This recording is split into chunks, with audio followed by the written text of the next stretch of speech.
Novo livro do Apocalipse ou da Revelação. Capítulo 1. Título: Igreja celebra Francisco de Assis, mas prefere seguir o exemplo do Pai. 1. Desde o século XIII que a Igreja Católica celebra liturgicamente a vida de Francisco de Assis e não se cansa de repetir, pelo menos em cada 4 de outubro de cada ano, que ele foi um jovem que renunciou a toda a fortuna do pai para se fazer pobre entre os mais pobres de então. Fundou depois uma ordem mendicante que deveria fazer sua esta radical opção de vida e atualizá-la em cada geração, até que a pobreza dos pobres à força deixasse de existir e sobre a terra apenas houvesse irmãs, irmãos. Mas do que a Igreja Católica nunca foi capaz até hoje é de ser ela própria no seu todo Francisco de Assis. Celebra liturgicamente Francisco de Assis nos templos e altares, mas não tem a audácia de ser Francisco de Assis no mundo.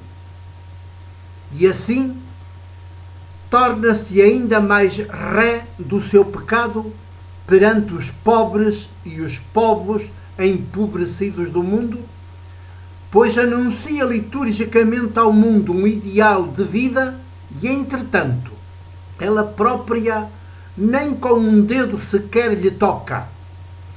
Prefere seguir o exemplo do pai de Francisco de Assis.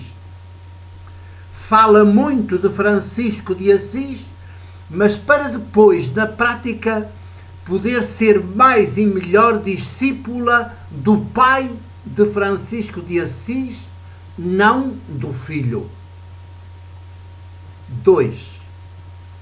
Eu sei que na Igreja, no seu todo, há hoje muitos católicos pobres por opção, coisa muito rara ou totalmente ausente no Vaticano e entre os membros da mais alta hierarquia eclesiástica. Os palácios onde vivem, os cardeais e os bispos residenciais, bem como as basílicas e as catedrais onde celebram faustosas liturgias, não enganam ninguém, por mais que um ou outro ainda pretenda dizer que é pobre dentro daqueles muros.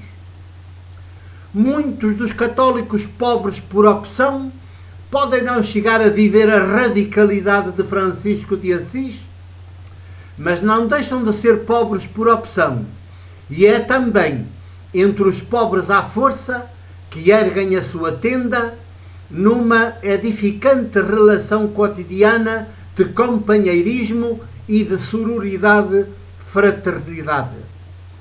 3. Infelizmente, já são bastante menos os católicos que fazem do seu estilo de viver pobres entre os pobres um combate duélico contra a pobreza estrutural e contra as causas da pobreza estrutural e imerecida em massa que hoje impera e cresce no mundo. Chegam, pelo contrário, a dar até a impressão de que é bom haver pobres em massa e à força para que eles lhes possam fazer bem.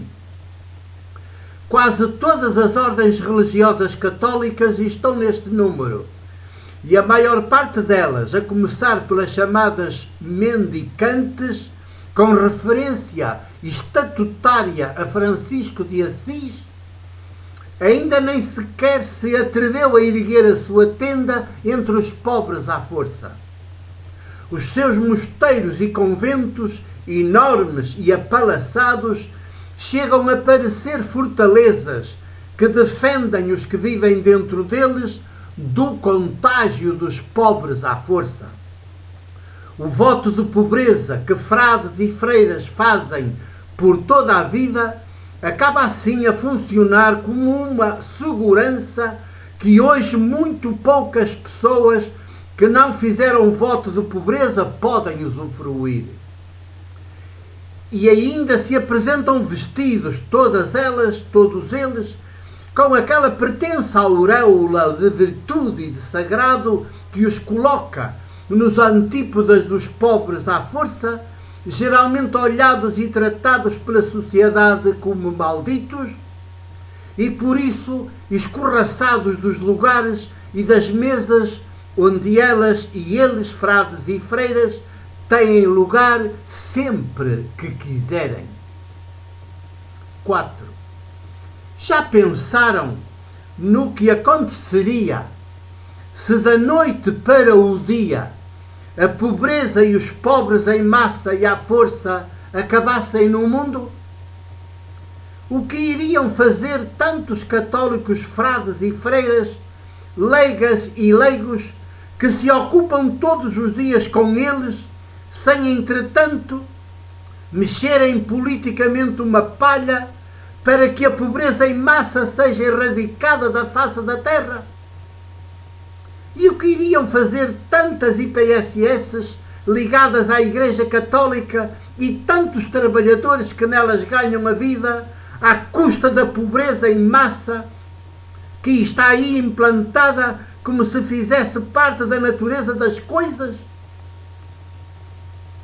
E o que sucederia também a tantos e tantos dos próprios pobres à força que já adquiriram o estatuto de pobre e nele passaram a viver resignadamente? Que ninguém lhes fala em saírem desse estatuto e dessa condição, porque eles já não querem outra coisa. A pobreza entranhou-se-lhes tanto no corpo e na alma, na consciência, nos genes, que eles reagirão furiosos, como os chamados endemoninhados do tempo de Jesus, se alguém tentar fazê-los sair dessa condição de indignidade, de mão estendida e de subsídio ou dependência. 5. E, no entanto, é isso que as Francisco de Assis do século XXI havemos de fazer, nem que contra nós se ergam todos os privilegiados da terra e também os próprios pobres já resignados à sua condição de pobre à força, porque não há indignidade maior, flagelo maior, desgraça maior, insulto maior, degradação maior, sacrilégio maior, crime maior do que a pobreza em massa e ser-se pobre à força. É, pois, inútil e blasfemo continuar a celebrar liturgicamente Francisco de Assis se isso não nos potencia para sermos hoje e aqui Francisco de Assis, mas agora bem ao jeito do século XXI. 6.